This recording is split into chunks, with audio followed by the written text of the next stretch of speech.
Di bab ketiga itu ada kematian dan alam barzah. Kematian adalah hal yang pasti berjumpai setiap yang hidup. Maut juga mempunyai para nabi, para rasul, dan bahkan para malaikat. Salah satu dalil nakli kematian adalah firman Allah SWT dalam Quran surat Al-Anbiya ayat 35, yaitu tiap-tiap yang berjiwa akan merasakan mati. Kami yang menguji kamu dengan keburukan dan kebaikan sebagai cobaan, dan hanya kepada kamilah kamu dikembalikan. Surat Al-Anbiya. Ya, mati itu dibagi menjadi dua, yaitu ada husnul khotimah dan saul khotimah. Apa husnul khotimah? Husnul khotimah adalah kematian pada diri seseorang adalah rahasia Allah. Terdapat manusia yang meninggal dalam keadaan baik maupun dalam keadaan buruk. Ciri-ciri husnul khotimah yaitu meninggal di hari Jumat, meninggal di bulan yang mulia, contohnya bulan Ramadan. Terus ada meninggal di tempat mulia seperti masjid, meninggal ketika berpuasa, dan lain-lainnya. Dan saul khotimah adalah istilah yang digunakan untuk mengungkapkan keadaan seseorang yang meninggal dalam keadaan buruk. Ciri-cirinya yaitu membenci Rasulullah, membenci agama Islam, membenci syiar-syiar Islam, durhaka kepada orang tua, dan tidak beriman kepada Allah dan hari akhir. Terus yang kedua ada alam barzah. Alam barzah adalah alam pertama yang dialami oleh manusia yang telah meninggal. Para ulama mengatakan bahwa alam barzah adalah alam tempat manusia yang telah meninggal untuk menanti hari kiamat atau hari pembalasan. Dan yang C, proses perjalanan ruh hamba yang beriman. Yang pertama, ada datangnya malaikat membawa kain kafan. Bila telah terjadi ajal seseorang, ia akan didatangi para malaikat dari langit. Mereka datang dalam rupa terbaik dan akan menempati sebuah tempat tertentu, seraya mengenakan pakaian dan yang terbaik pula. Yang kedua, ada dicabutnya nyawa. Tak lama berselang datanglah malaikat maut dan duduk dekat kepala sang hamba. Dia berkata kepada ruh si hamba, "Hai jiwa yang tenang, kembalilah kepada Tuhanmu dengan hati yang puas lagi diridhoinya." Surat Al-Fajr ayat 27-26. Dan yang ketiga, ada di bawah ruh tersebut terhadap kehadirat Allah.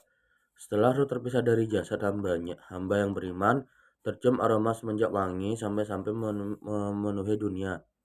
Rasulullah SAW menggambarkan bagaimana aroma wangi ruh hamba tersebut.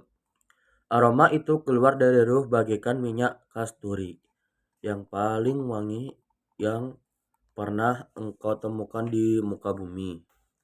Terus yang keempat, ada kembalinya ruh ke dunia.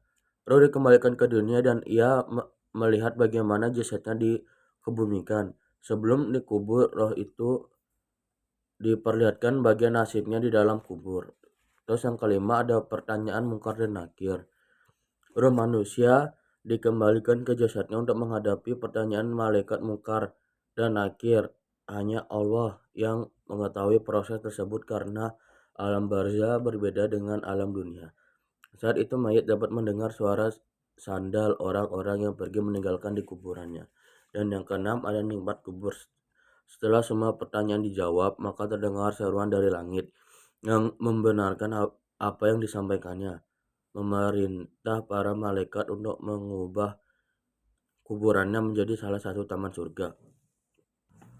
Yang D, proses perjalanan ruh orang ingkar. Yang pertama, datang malaikat membawa kain kafan dari neraka.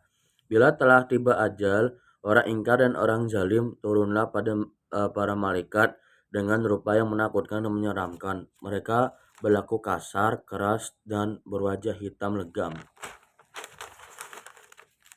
Yang kedua, sakaratul maut.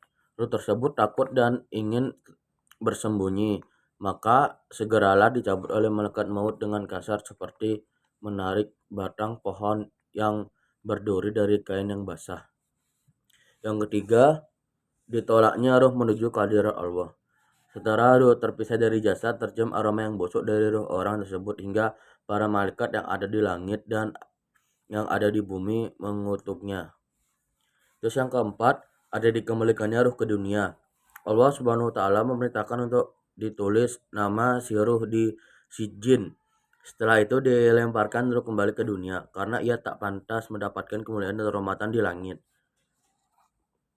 Terus yang kelima, pertanyaan muka dan nakir.